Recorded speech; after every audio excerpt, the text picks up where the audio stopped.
राष्ट्रवादी काँग्रेसमध्ये, दोन्ही राष्ट्रवादी काँग्रेसमध्ये काहीतरी घडतंय असं वाटतंय। कारण माजी राष्ट्रीय सचिव सच्चिदानंद सिंह यांनी आक्षेप घेतला होता अध्यक्षपदाच्या निवडीला, तो देखील सुनेत्रा पवार यांच्या, आणि त्यानंतर आता जयंत पाटील हे पुढच्याच दिवशी मुख्यमंत्री देवेंद्र फडणवीस यांच्या भेटीसाठी जर वर्षा बंगल्यावर पोहोचतायत आणि त्याच सुमारास जर राष्ट्रवादी काँग्रेसचे प्रदेशाध्यक्ष सुनील तटकरे हेही पोहोचतायत, तर या दोघांच्या भेटीमागे, वर्षा बंगल्यावरच्या देवेंद्र फडणवीसांच्या भेटीमागे नेमकं काही कारण आहे का?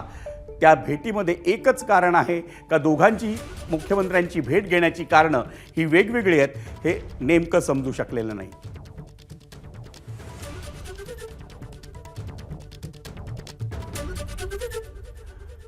आपल्याला शरद पवारांच्या राष्ट्रवादी काँग्रेसचे नेते अंकुश काकडे आपल्या समवेत फोनवरून आहेत, त्यांच्याशी आपण संपर्क साधूया। काकडे सर, नेमकं कसं बघायचं, जयंत पाटील हे मुख्यमंत्र्यांच्या भेटीसाठी वर्षा बंगल्यावर पोहोचले आणि त्याच सुमारास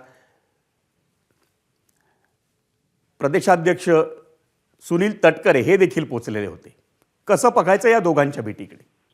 नाही, असं आहे की मुख्यमंत्र्यांकडे सर्वजण जाऊ शकतात, बरोबर, आणि ते जात असताना बरोबर जायचं कोण येत आहे वगैरे असं ते प्रश्न नाही। जयंतराव पाटील त्यांच्या मतदारसंघाच्या संदर्भामध्ये किंवा अन्य काही कामाच्या निमित्ताने जर मुख्यमंत्र्यांना वर्षा बंगल्यावरती भेटायला गेले असतील तर त्यात विशेष असं काही आपल्याला राजकारण म्हणता येणार नाही। नेमकी त्यांची भेट ठरलेली असू शकते। आणि मलाही कल्पना आहे काकडे सर, राजकारण इतकं बदलतंय ना, काही वर्षापूर्वी मी देखील याच्याकडे राजकारण म्हणून पाहिलं नसतं, पण गेल्या 4 वर्षात महाराष्ट्राच्या राजकारणात एवढे बदल घडत आहेत। आपण तर अनेक वर्ष राजकारणात आहात, आपल्याला देखील ते बदल अनेकदा धक्कादायक ठरत असतील, आणि त्याच पार्श्वभूमीवर प्रश्न पडतोय की जयंत पाटील एवढ्या रात्री उशिरा वर्षा बंगल्यावर का गेलेत? त्याच सुमारास सुनील तटकरे देखील तिथले पोहोचलेत देवेंद्र फडणवीसांच्या भेटीसाठी। आता मला तुमच्या प्रश्नाचं उत्तर द्या। नाही, आता कसं आहे की दोघं ठरवून गेलेत का हा एक प्रश्न आहे।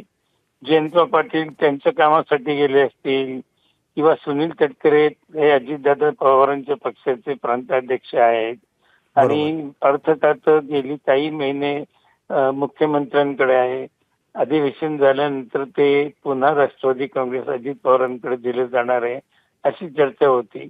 कदाचित त्याच्यासाठी सुनील तटकरे गेलेले असावेत आणि जयंतराव पाटील त्यांच्या मतदारसंघामधली काही कामं असतील तर त्याच्यासाठी गेले असतील। ते काही दोघं ठरवून गेलेले असतील असं मला काही वाटत नाही। त्यांना शेवटी मुख्यमंत्र्यांच्या कडे जाण्यासाठी कोणी जाऊ शकतं, विरोधी पक्षाचे आमदार जाऊ शकतात, त्यांच्या पक्षाचे जाऊ शकतात, मित्र पक्षाचे जाऊ शकतात। त्यामुळे त्या भेटीमध्ये काही राजकारण काहीतरी होणार आहे आणि उद्या तुम्हाला काहीतरी भूकंप पाहायला मिळेल असं काही समजण्याचं कारण मला तरी वाटत नाही। धन्यवाद काकडे सर, आपण दिलेल्या या सविस्तर प्रतिक्रियेबद्दल।